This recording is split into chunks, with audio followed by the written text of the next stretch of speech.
Hello, friends. Thank you for joining me for another episode of Remedies and Realities. I hope you are enjoying the content. If you are, I also hope that you are liking, subscribing, and sharing. I also wanted to give you another pretty exciting update. I have started a life coaching business where I help women over 50 look and feel 20 years younger. It really works. If you're interested, shoot me an email. I have my email in the description below, or you can just leave a comment on this video and I will get in touch and give you more details. Enjoy the show.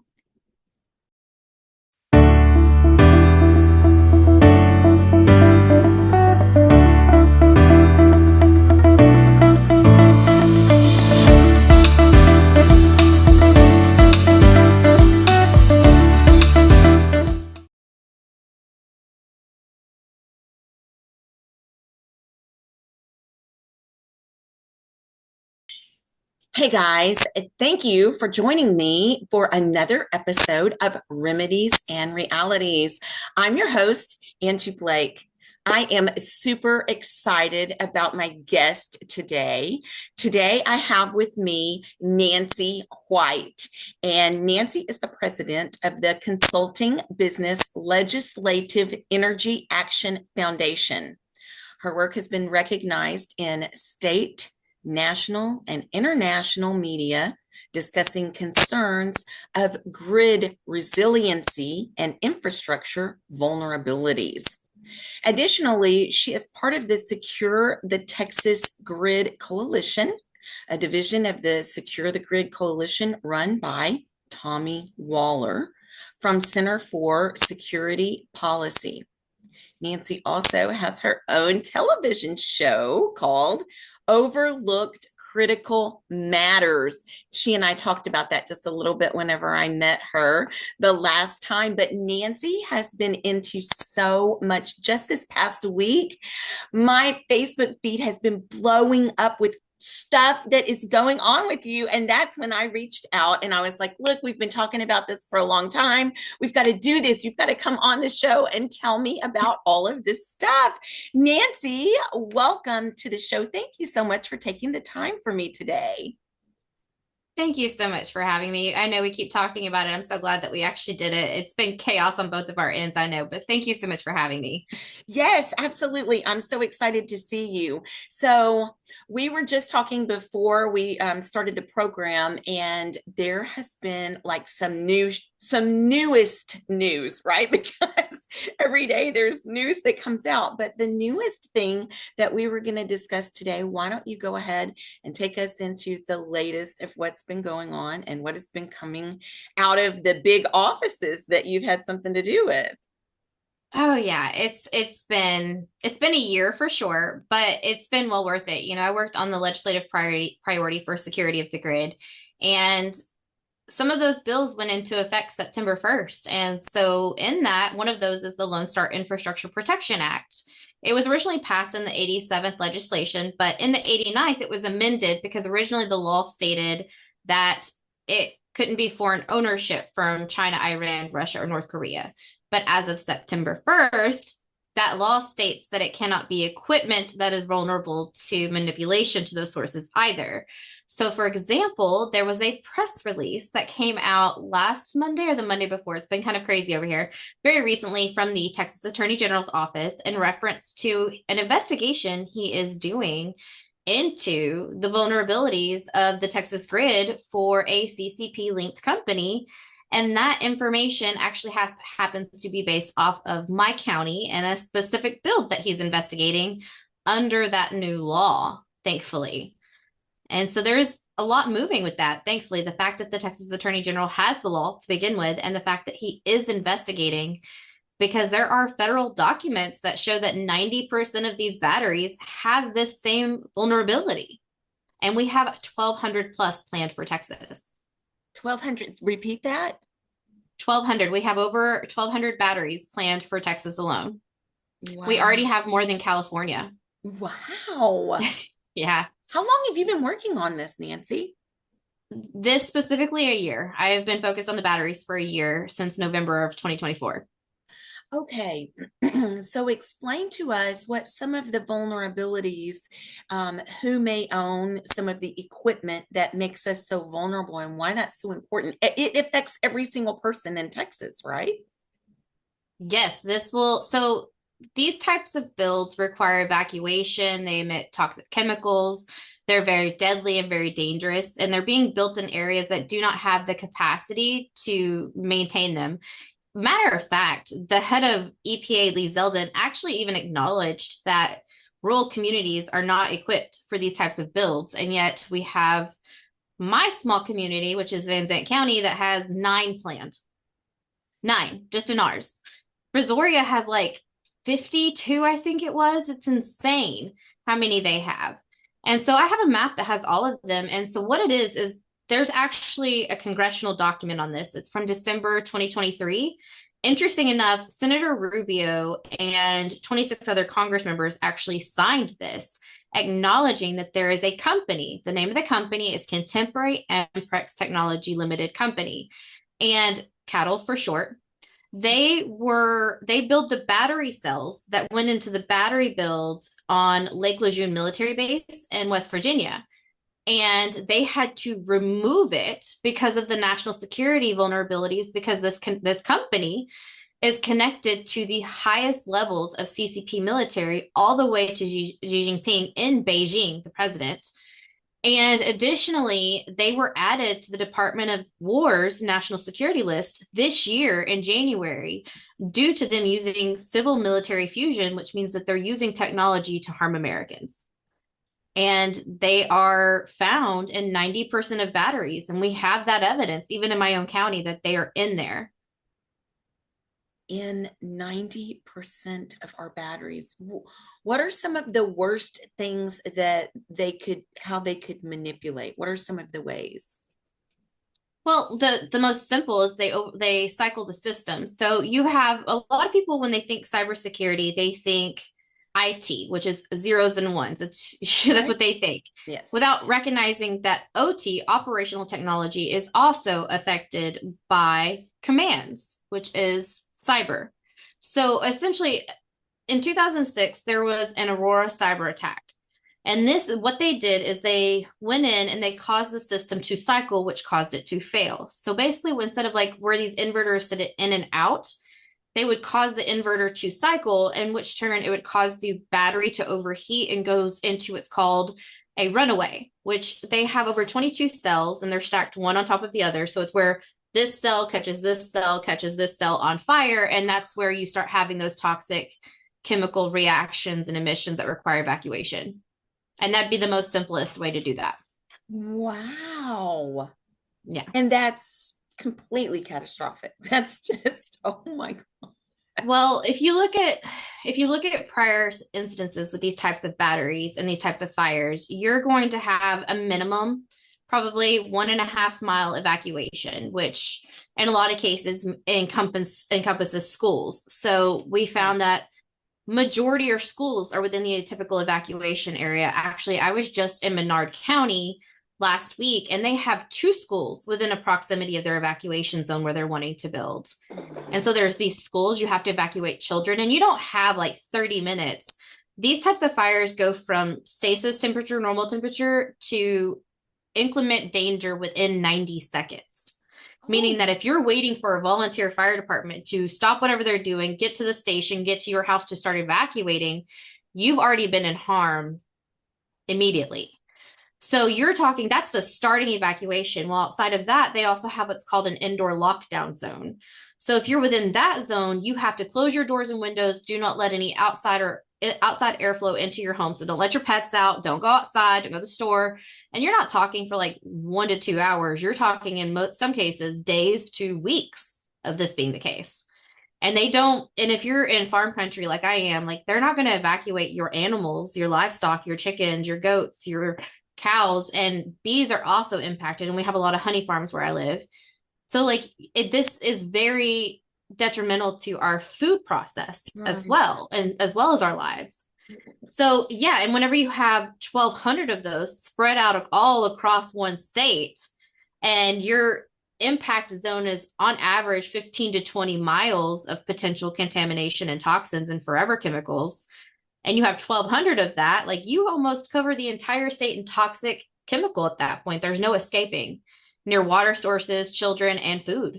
Yeah, I was going to ask if so, oh my gosh, I have a lot of questions. I'm sorry. It's going to be You're good. 101 for me because I just really wasn't, it's something that you just don't think about every day. And so we don't have a lot of knowledge. So I'm wondering if something like the fire happened, what kind of toxicity would we like? What kind of things would somebody who breathes that? What would happen to them? What happens to the animals? What happens to the food that's out there? Does it land in the water source?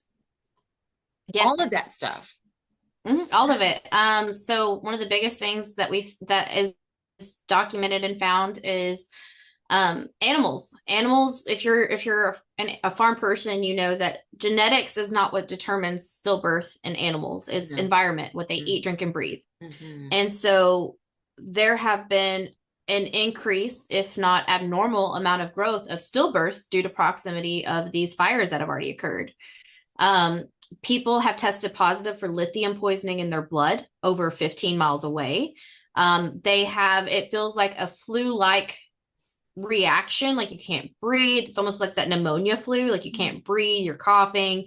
You have this rash that is really, like, I have pictures, it's not great and it's painful. So you got and you can't, it's not just breathing, it can't touch your skin. So as these particles are coming, place, you might not be able to see it, they're microparticles, but Yeah, as they're falling from the plumes, sure. these toxic thick plumes, they're falling and they can't touch your skin because they go through your skin. So you have hydrogen fluoride poisoning, you have lithium poisoning or lithium toxins in your blood. Um, Another one, hydrogen fluoride is very dangerous in and of itself, but so is carbon monoxide. That's why Yes, houses have carbon monoxide detectors in their home. that's And right. that's another big one that this emits, that it's silent and deadly, but it's been known to cause these types of reactions as well.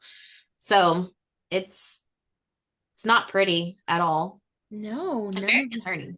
Yeah, that's crazy.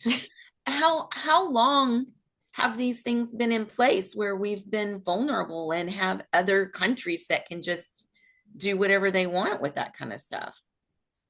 So the technology is ever changing. Batteries have been around for quite a while, not really to the scale that it's getting to now, but the technology isn't that exactly, let me rephrase that. The idea and the premise isn't new. The technology is. So for example, in 2022, 2023, the ideal state of its art, brand new, this is the newest and greatest technology, was nickel manganese cobalt batteries. And then by 2025, those were outdated. So 2, 3 years later, those were outdated. And then the new greatest and best technology right now is lithium iron phosphate batteries. But there's actually been an increase in fires since switching to this technology than the prior technology. So there's been over 9 fires this year alone. And then after that, that's already expected to be outdated by 2027 with salt batteries. So the idea behind it is like, it's not a new concept, but the sustainability of it seems to only last technology wise 2 to 3 years. But Yeah. these contracts are for 20 to 30 years on average, when there's not been a single battery build of this scale that has even made it a decade or even 5 years without incident to date. Oh my goodness. Okay, is there a company in the United States that can build these batteries and have them sustainable here? So it's funny you say that. So IKEA style, you go to IKEA, you buy a new dining room table, you take it home and you built it. It's made at home, right? Uh-huh. Because you built it. So Uh, what's happening is in Dallas, Texas, in Mesquite, Texas, in Dallas County, there is a company called Hithium. So think lithium, but an H at the beginning, Hithium. They are a battery manufacturer that is made in America with Chinese owners from Beijing, with Chinese engineers, which are from cattle that I mentioned earlier. But they are assembling and making them in America with parts shipped from China. mhm. So technically, they're made in America, just with all the parts from China, Oh, including the wow. battery cell and the battery engineers. So technically it's already happening, but you just saw what just happened there. Like they're using loopholes for American made by assembling them in America with Chinese parts. Is there a company that legitimately has American made parts that you know of that can put everything together? Not that Not really. Cattle has the monopoly on this technology right now. For the scale and things that it would require, no. To make things worse, the transformers that I mentioned earlier, we don't have the ability or that knowledge to do that either. That's been outsourced to China too. So if the transformer goes down and we have over 600 compromised, we don't have a quick rebuild and replace in America currently. So what is the fix? What do we need to do? We need to get away from this technology. It's not reliable, it's not sustainable, it's vulnerable. We need to get to reliable, known, tried and true baseload technology. Nuclear is one of the best, 100% hands down. It's not the boogeyman people think it is. It's Yeah. actually one of the safest. It's been Yeah. functional for decades. Yeah. Additionally, we have the funds for it. We have trillions of dollars in our nuclear waste fund that we can put towards it without taking away from the American family to do so. Oh. Texas, why are we outsourcing and sending our oil to other states and countries when we can use that here? So, and then on top of that, we keep shutting down coal plants left and right. We need to grow those, not Yeah. shut those down. Yes. Okay, people have this ideology around coal is bad. But when you have a company, a corporation, an energy production that has 98.98% clearability, cleanliness, highest rating you could possibly get with only a zero point zero 0.02 emission, you can't get much cleaner than that. That's asking a lot from a company. You Mhm. want them to be 100%, and they're as close to 100% as you can get.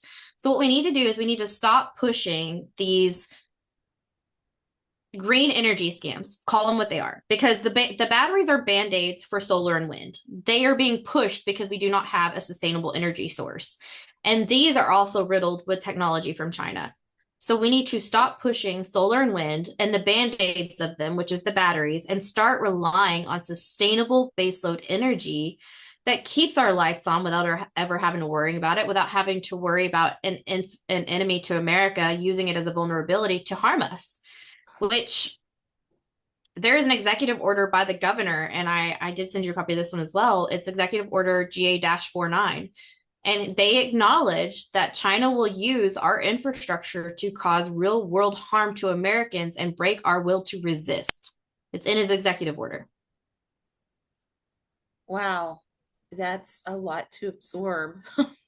But you're saying nuclear and coal, we can replace the batteries Mhm. with that, with the tried and true for centuries technology Mhm. stuff that really works. Why did we change that to begin with? Paris Climate Accord, United Nations. Mm, Paris mhm. Climate Accord started pushing that Mm. baseload energy is bad, that it has too many toxic emissions. I mean, it's all starting to come to light now how much was actually pushed about the climate control narrative or climate change narrative, how much of that aligned with the Paris Accord Agreement, which is why our president pulled us out of it because it's pushing this economic social governance, which is based off of the goals of the United Nations, which many people have heard what happened there this year with our president as well. So this all has to do with a one world government, which is what the Yes. United Nations wants. Yeah. And you can't have one government above another. And America is considered the leader in a lot of things. So you have to remove us from that to make us equal. And additionally, with that stated, while we are tearing down our coal plants, China is building two coal plants a week are going active a week. What? Yeah, two coal plants a week, they are going active. As we are challenging them in this database race to have the greatest data centers in AI, where they have two new coal plants of sustainable energy a week, while we're putting in solar and wind, where with wind, we're only going to get about 7 hours of energy because the way the inverters are built, it doesn't matter if it's windy 24 hours, you're only getting 7 hours. And the way with the solar inverters are built, you're only getting about 4.75 hours of energy. So you're not getting even a third of a day of energy with these hundreds of acres of power sources. And so it's on top of that, it's actually makes our grid not only weaker because it's not providing the inertia and the energy needed, but it's also doing it intermittently. So it's being put into a system that is constantly oscillating. It's like a fan, it's constantly going, generating. And you're occasionally shooting in new energy, occasionally. So you're kind of offsetting the balance of what's sustainable at that point. So Uri actually proved this incidentally. But really and truthfully, we do need a constant energy source. You always want those lights to turn on. Solar and wind don't provide that. And this is being pushed by a narrative that does not align with America first or realigning our country back to how it should be, with us being focused on our country instead of others. Right. So when you're talking about the grid, Texas has our own grid, but are you only focused on the Texas grid, or you're talking about all the grids, right? Yeah, so Texas actually has 7 grids. Fun fact. Yeah. Most people don't know that Texas actually has 7 grids. They think of ERCOT, but we also have LCRA. We also have the Texas New Mexico grid, the Arkansas Texas grid. So there's actually 7 grids in Texas. Matter of fact, one of our grids, the Texas New Mexico grid, that is currently being purchased by not BlackRock. It's oh my goodness, I just blanked on it. It's Blackstone, which actually BlackRock was created under Blackstone. Most people don't know that either. In 1988, I believe it was. So Blackstone is currently purchasing our Texas New Mexico grid, which is ironic and interesting whenever you also know that the Texas Attorney General has a lawsuit against BlackRock, State Street, and Vanguard for intentionally fraudulently pushing the economic social governance with renewable energy and harming oil and coal in the process by using their majority shares to manipulate that market. And yet we're selling a grid to them. Wow. Yes. But I do work with yeah, Public Utility Commission's actually meeting on that in December, by the way. December 15th and 16th. But yeah, no, I work with heard from Oregon today, Arkansas, Louisiana, New York, Pennsylvania, North Dakota, South Dakota. I also work with a few islands, Guam and the Virgin. So it's I work with quite a few entities on this subject because it is a very real concern and a very real threat. Yes, it is. And I'm just shocked because I've never really, like I said, never really thought about it. Or, I mean, obviously, I don't know anything about it because I thought we just had our own one grid and oh, yay, Texas. Yay, yes, we've got our own grid, but it's not even safe for us to have. I mean, none of the grids are safe anyway. No. Okay, so long term, wow. Long term, we need to convert everything back to the way it was. Is that what you think? Yes and no. We do need to go back to the tried and true, but we do need to make improvements around those as well. We need to secure those. We need to, so one of the terms is hardens. Like one of the vulnerabilities we have are to EMP attacks, electromagnetic pulse. Okay. We need to put better security measures in place. Like one, it sounds so silly, but like ERCOT, for example, they do not have any parameters to turn down a build. Like they do and they don't. So for example, if ERCOT deems that there is a just cause or reasonable concern around a build, they can't say no because then it's considered discriminatory. So we need to allow laws where if they speculate that there is concern or even a checks and balance in place. So for example, Lone Star Infrastructure Protection Act, how do they operate it? So for example, the company applies for interconnection. ERCOT says, do you have anything in this that will violate the Lone Star law? The company replies with what's called an attestation stating yes or no. So if they say yes, for example, what happens? So ERCOT says, is it possible for that equipment to communicate outside of maintenance or warranty? And if the company says no, it's the honor system, which that's pretty much it. There's no verification. Did they violate that? We need something in place that says that they say it, you have a third party come in and test it to ensure. And that's not currently taking place. And so another law that we got through the session is Senate Bill 75 by Senator Hall. Now, that bill allows for an investigation. So while the Texas Attorney General has the investigation open in one specific site here in my county for the Lone Star Infrastructure Protection Act, when it is found and confirmed, which I have an expert in cybersecurity infrastructure who's helping me with the Attorney General with this, show how, yes, they can violate this. It should, at that point, open up the door wide open for the entire state for investigation of critical infrastructure for national security vulnerabilities, because this company is on the Department of War's national security list. And the way the law is written, under the Lone Star Law, the investigating agency is the Texas Attorney General.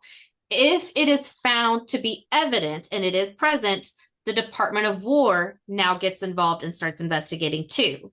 So Texas has the unique ability to have the Department of War, the FBI, the Department of Energy, the National Energy Reliance, all focus and use our laws to properly invest the vulnerabilities of CCP in critical infrastructure. And we're not using any of that. We're not doing any of that. It's in motion, but that law just went into effect September 1st, and the Attorney General already announced his investigation in November. Wow. So in true government form, it's slow motion, but we have the ability to do this. We just need to, that's why you see me getting very vocal recently, because this is a big deal. We need to have the Texas Attorney General understand that he has the laws available to help fight and secure not only our state, but our nation, and actually stand up for our nation and say, we have a problem. Someone needs to be answering these questions, or we need to stop this until we can get a better solution. And which you're would be saying they are aware of it because they've been putting out news releases and news presses about this, right? Does that say to you? I mean, it could say a few things, but does it say to you they really are concerned and they're going to take action, or does it say to you this is an election's coming up and I've had people knocking on my door, and so I'm just going to say this to appease them? How do you take that? I think it's both, honestly. Yeah. I think it's a great opportunity to be able to speak up against the CCP, and that is a very high talking platform. Yes. But I think both things can be true. You can use something for a campaign, but you can also be concerned about that issue.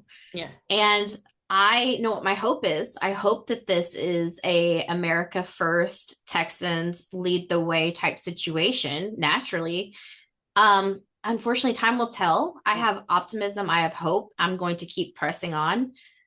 One of the biggest things we're going to do is we're going to focus on making this another priority. We had a successful session this in the 88th, the grid did.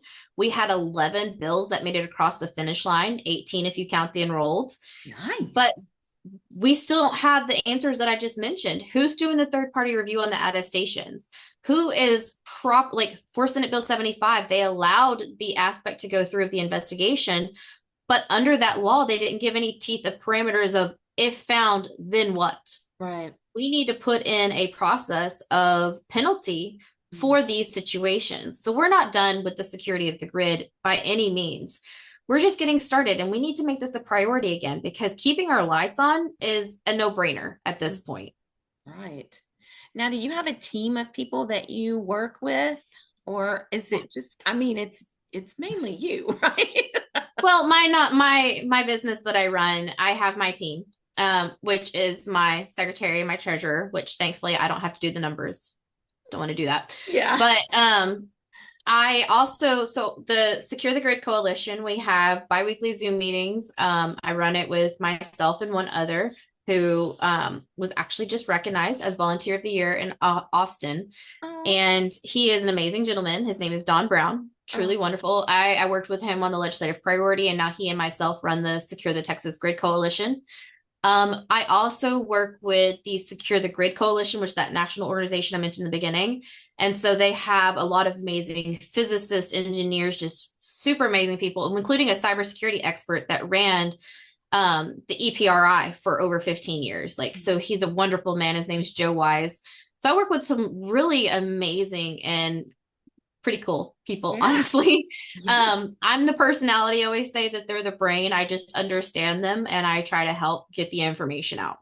That is perfect. I love that. You do a great job getting the information out. I see you all over the place, and you're great about putting stuff, out in social media so that people are aware of it. And somehow still, it just seems like people are not screaming about it enough. Like, this is something that affects every single person. This is our energy, our electricity. This is, how much electricity do we use day and night? Like you were saying, it's not just Yeah. during the day burning candles. It's not like that. At night, we have all kinds of stuff going on. Mhm. This is something that people need to get involved in. How can people get involved in this? Yeah, no, you can reach out to me. So you can find me on social media. So my Facebook is Nancy White, pretty easy to find. We also have a Facebook page for the company, which is Legislative Energy Action Foundation. On X, Nancy, number four thinking. So Nancy for thinking. You can also email me, solutionsforvanzant@gmail.com, or you can call me. It's public information out there. Go to my website. You can submit a message form, legislativeenergyactionfoundation.com. You can join our grid meetings. They're, like I said, every biweekly. I can add you to the email list so you can jump on those Zooms. And I also send out resources and information, like our last meeting 2 weeks ago. So we have one coming up this Tuesday. After the meeting, I sent out some resolutions, like we're actually reviewing resolutions, and also a new legislative bill that we're working on, that we're trying to get out there for transformers. So you can get that information and resources. You can attend the meeting, but there's plenty of ways to get involved for sure. That sounds great. I definitely want to get involved in some of those ways. I mean, I have a ton of stuff going, but something that's as important as this, I just feel like I at least need to educate myself a little more on it, if nothing more, just so I can know what to look for and, play, so many holes to fill in there with that kind of stuff. Oh my gosh. So by this time next year, what would your hope be to see? What kind of changes would you hope to see?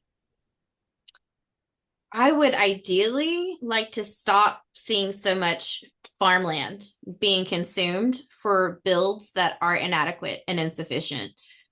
Currently, Texas has 3 million acres slated to be removed from ag, which is insane to me and also super saddening to me. I live in the woods. I can look at my window, see trees. I love my land. It's the reason I do anything. And I love everything about, being a part of nature. And it disheartens me to see so much ag being removed from use and moved to commercial and will likely never be ag again. I would like to see and know comfortably and peacefully that I won't have to worry about China turning off my lights indefinitely and us being in a pre-industrial era. Because this all started with me trying to understand. And the more people I talk to, the more I want to be wrong type situation. Like I would love to be wrong because then at least I wouldn't have to worry about what's coming next and know that it's a very real threat. Because the governor, the Texas Attorney General, these people that I work with, these aren't people who play in conspiracies and, hypotheticals. It's a very real threat. And I would like to have peace of mind in a year to know that we accomplished protecting Texas and America from an adversary. What did get you involved in that? How did you ever start thinking, oh, our grid may not be safe? And what's involved in that? Oh, NIMBY effect, not in my backyard. The build that's currently halted. We have it halted in our county. It's the one that the Attorney General is investigating. Is about 4 miles as the crow flies from my house. And again, I live in the middle of the woods. I love my land, and we are in a direct impact area, and that is upsetting to me because we're the third generation on our family land, and I want my kids to live here. I homeschool them, I raise them in a way that I hope that they want to stay here. People always joke, when you're 18 you're leaving my house. No, have your babies here. Let me raise them with you. Let's figure this out. Let's Yeah. stay together. You know, and I know that a lot of people like I don't have this delusion. I'm sure they'll want to go out and experience the world, but I hope that they always want to live here and grow their families here. We love it here and we want them to love it here. And when something might endanger that, you know, Mama Bear kicks in and she's like, "No, we're not going to endanger my children in the future of our family." Mhm. So, NIMBY Oh, effect. wow. Yeah.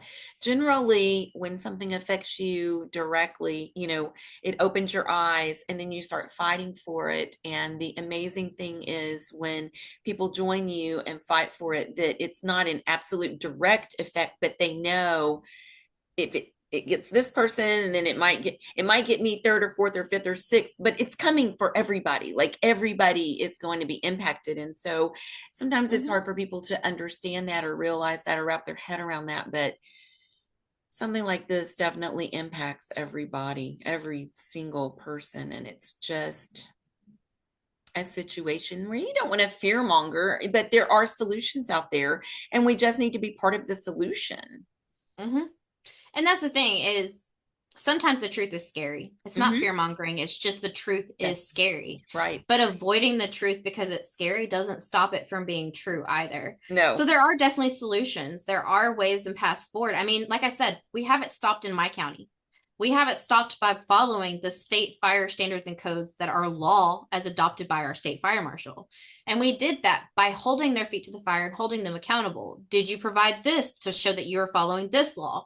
Have you provided this to show you're following that law? For example, site specific plume study. Like, I don't want to know what's going to happen if a battery catches on fire in New York, in France, in California. I want to know if a battery catches fire on this specific site, what are my people doing and what is that going to look like? How like you can't put water on the batteries, but there is a calculation in the law that states that they have to have a certain amount of water on site to keep the remaining containers under a specific temperature to keep them cool. So there are laws to be enforced to do this. And one of the things I state when I travel and I do presentations, and I state that it doesn't matter if you have a fire marshal. The way the law is written is that the county commissioner court may hire a fire marshal. Should say shall, they should have to do it, but they may choose to hire one. Well, if they don't hire one, that doesn't mean that the fire codes don't have to be enforced, that Right. they just don't have to do the law. Right. It means that the authority having jurisdiction is that commissioner court because they did not hire someone to do that Mhm. role, such Mhm. as an auditor or a treasurer. Mhm. So they still have to enforce that law. And if they are not enforcing that law, they are breaking the law by not enforcing the law. Does that make sense? Yes. Yeah. Yeah. For sure. Yeah. Absolutely. It just So puts there more are on things their people can do. plate instead of hiring somebody who actually knows the job and knows what they're supposed to be doing. Yeah. It makes Mhm. it makes things harder for them. But if they think they're maybe sliding by it and not have because of the wording, I mean it. Oh my gosh. Yeah. I know how people think. I get it. I Well, the understand. biggest thing is money.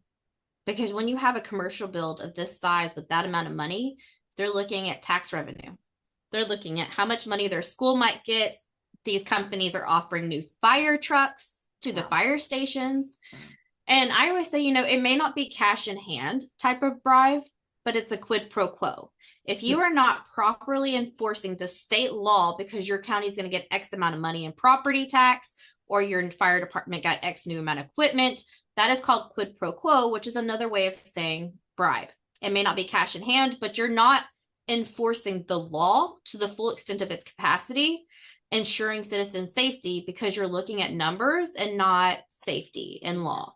And that's a problem. Absolutely. Money above people, and it happens every day. Yeah. Mm-hmm. So, what's next on your agenda? What's the next thing that you're looking at moving forward?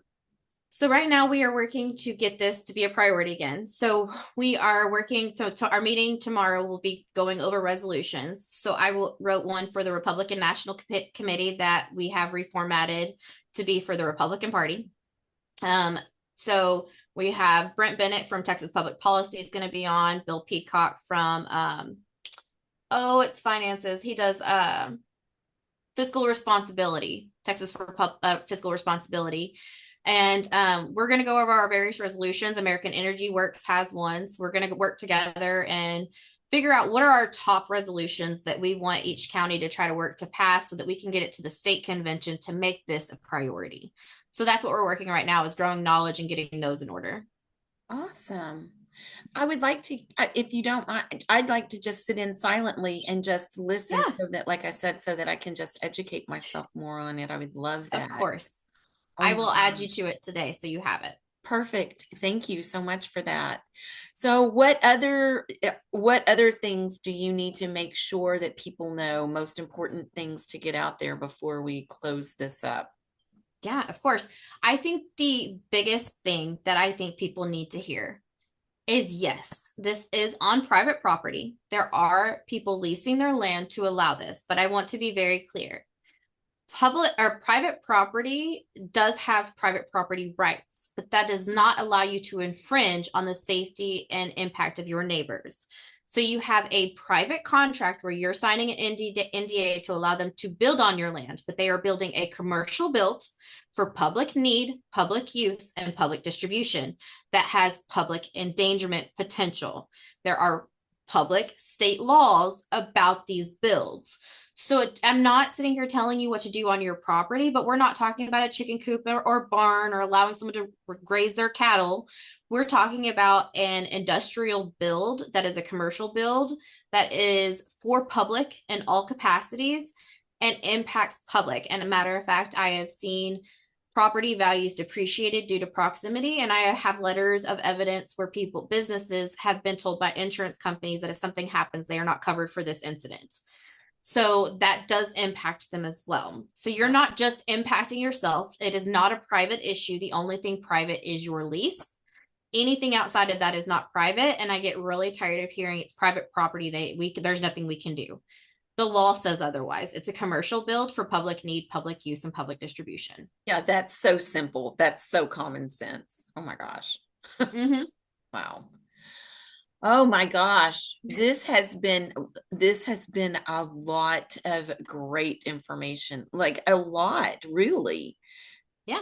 So I can't wait to learn more. And it's just my nature. When I learn more, I dig in and I want to be part of it. So I might be a pain in your butt later on, but I don't mind. I might be following you around going, what can I do? What can I do to help? Don't, if you ask, I will put you to work. That sounds great. Don't worry, I will. And That sounds, incidentally, so on my TV show, the tagline is what do you not know that you do not know? yes. Because there's so many areas that the slightest details can make all the difference. And I do find this to be highly fascinating. I find it interesting that certain questions can take a person this far. And really and truthfully, I just want to emphasize one person can make a difference. If people, I'm going to write a book about this. I've already started it because when you talk about the American dream and how, oh, I'm just one person, I can't make a difference. Wait around. I got a story for you. Yeah. Oh, people definitely can make differences every single day. People make huge differences, worldwide differences, and you may not know it at the moment, but is a such thing as ripple effects, and there's just you can make much bigger changes than you realize. And the biggest thing, like you said, this is kind of in your backyard, and you do start in your backyard, and you've put a stop to everything there in your county. So that's just proven point right there. So Mm-hmm. that's great. Wow. I am really excited to know you and to have been able to talk to you. Thank you for educating me on this. And I might look up your show, your TV show. Where is it? OBBM. So O is in ocean, B is in boy, B is in boy, M is in Mary.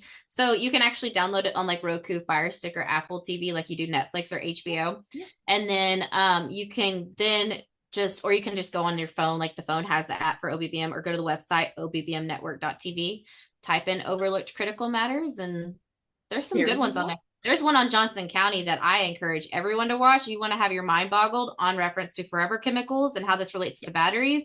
You're going to be insulted. Go watch that one. Yes, and she's coming on my show also.